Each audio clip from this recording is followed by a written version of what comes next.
도시공원 일몰제가 다가오고 있습니다. 이제 다음 주면 4천 곳이 넘는 전국의 도시공원들이 공원 자격을 상실할 처지에 놓이게 되는데요. 서울도 예외는 아니라고 합니다. 환경 전문가와 이 문제 자세히 짚어보도록 하겠습니다.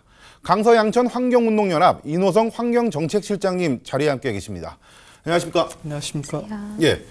시장님 먼저 도시공원 일몰제 이게 뭔지 모르신 분도 많던데요. 이게 뭔지 자세히 설명해 주시죠. 네, 과거 정부와 지방자치단체가 공원을 조성하기 위해서 그 개인 땅과 국공유지를 합쳐가지고 40년 전부터 20년 전까지 공원을 결정한 사실이 있습니다. 예. 공원을 결정하게 되면 공원 결정 주체인 정부나 지방자치단체가 예. 토지 보상을 해주어야 되는데 토지 보상을 못 해주고 미뤄온 게 다시 20년이 지났고 예. 오는 7월 1일부터는 모든 도시공원이 그 해제가 될 우려가 있고 예. 여러 가지 그 방법을 통해 가지고 그 이걸 막으려고 노력을 하고 있지만 아직은 역부족으로 좀 추진이 잘 안 되고 있습니다. 예.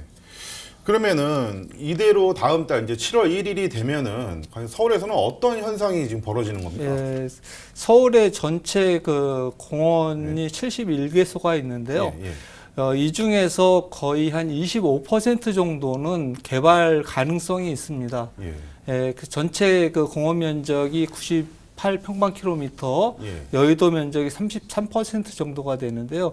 그 중에서 약 한 그 23평방미터 정도는 남고 나머지는 또 개발이 된다는 그 우려가 있고 예. 이렇게 될 경우에 그 여러 가지 도시 문제가 발생합니다. 가령 그 도시 숲은 그 미세먼지도 흡수하고 그 다음에 도심에 있는 숲이 차가운 공기를 도심으로 내려보내면서 도시의 열섬 효과도 감소시켜주고 그렇겠죠. 그다음에 비가 내리면은 물을 흡수했다가 천천히 내려보는 방제 효과까지 있습니다. 예. 이거는 기본적인 거고 시민들이 내 동네 뒷산에 가가지고 즐길 수 있고 그다음에 휴식을 취할 수 있는 공간인데 이 공간이 없어지게 된다고 생각하시면 됩니다. 네, 그렇습니다. 그런데 이제 도시공원이 왜 필요한지는 아마 많은 분들이 이미 알고 계실 거라고 생각을 합니다. 그럼에도 불구하고 이 질문을 좀 드리고 넘어가고 싶은데요. 서울을 중심으로 답변을 해주시면 좋을 것 같습니다. 이 도시공원이 필요한 이유 뭐라고 생각을 하시나요? 예, 도시공원은 그 도시의 자연공간을 자연공간 보호하고 시민들의 휴식 공간으로서 역할이 매우 큽니다. 네. 따라서 도시 전체 공간 구조를 보고 배치된 부분이 있고 특히 서울의 근린공원은 자연 생태가 우수합니다. 그러니까 세계 어딜 가도 도심에서 우리 서울의 그 공원처럼 동네 뒷산 같은 경우 보기 어렵거든요. 영국 같은 경우에는 블록 단위로 해서 평지에다 이렇게 숲을 갖고 놓고 그걸 공원으로 하고 있지만 저희는 산 같은 형태의 공원을 보유하고 있습니다. 이런 소중한 공원이 그 개발로 인해서 훼손될 우려가 있고 특히 자연 생태가 우수하지만 전체 4분의 1 정도는 바로 공원이 해제되면 집을 지을 수 있을 정도로 훼손이 많이 돼 있습니다. 이 부분을 정부에서 적극적으로 매입한다고 그러고 있고 서울시에서도 전체 공원 매입 예산을 16조 원으로 보고 있는데 약 4조 원을 편성을 해가지고 우선 그 개발이 가능한 부분을 매입하려고 준비를 하고 있습니다. 네, 그런데 이제 도시공원 일몰제는 그동안 계속 좀 논란이 되어 왔습니다. 국회에서도 해결하려는 의지는 있었는데 잘 안 된 걸로 알고 있습니다. 당장 7월 1일이 다음 주인데 최근까지 국회에서 추진되고 있는 이 개선책 어떻게 좀 평가를 할 수 있을까요? 네, 좀 아쉬운 부분이 그 점입니다. 헌법재판소에서 유언 결정을 내린 지 20년이 경과했습니다. 네. 우리나라 같은 경우는 입법권이 입법부에 있고 또한 예산 편성권까지 국회에 있습니다.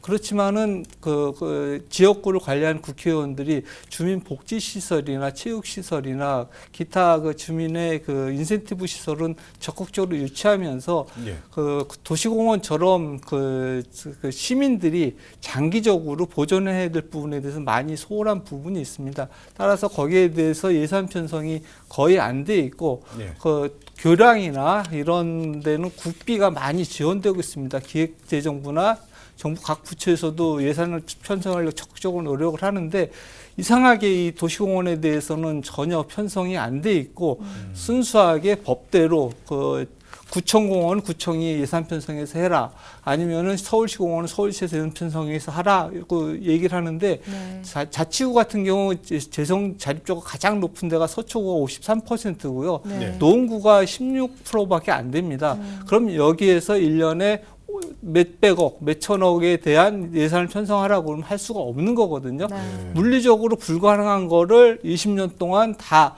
정부도 묵인했고 그다음에 국회도 묵인했고 서울시나 서울시 의회도 다 이거를 이행하지 않은 상태가 지속됐습니다.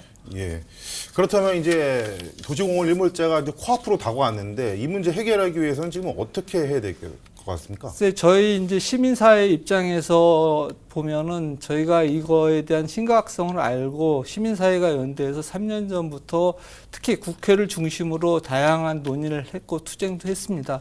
그래서 서울시에는 저희들이 강력하게 요구도 했고요. 네. 그래서 그 어느 정도 효과가 돼가지고 올해 같은 경우 서울시에서 그 나름대로 1조 원 정도의 그 비용을 마련해가지고 토지 보상을 해준다고 하고 있는데 그것도 돼야 되는 거지 현재 상태에서는 저희들이 우려를 하지 않을 수 없고요. 또 한 가지 문제가 되는 게 뭐냐면 서울시에서 과거에 도시계획시설, 도시 기반시설로서 공원이었는데 요거를 자연 상태가 우수한 부분만 뽑아가지고 네. 공원 구역으로 만든다는 얘기를 하고 있습니다. 근데 공원 구역을 하게 되면 그것도 마찬가지 보상을 해줘야 되는 게 네. 그 정상적인 거로 저희가 판단하고 있고요. 네. 또한 공원 구역으로 할 경우에 토지주가 요구할 경우에 약 30% 정도를 예. 개발을 할 수 있게 돼 있습니다. 네. 그러면 저희들은 기존에 있는 공원을 모두 이렇게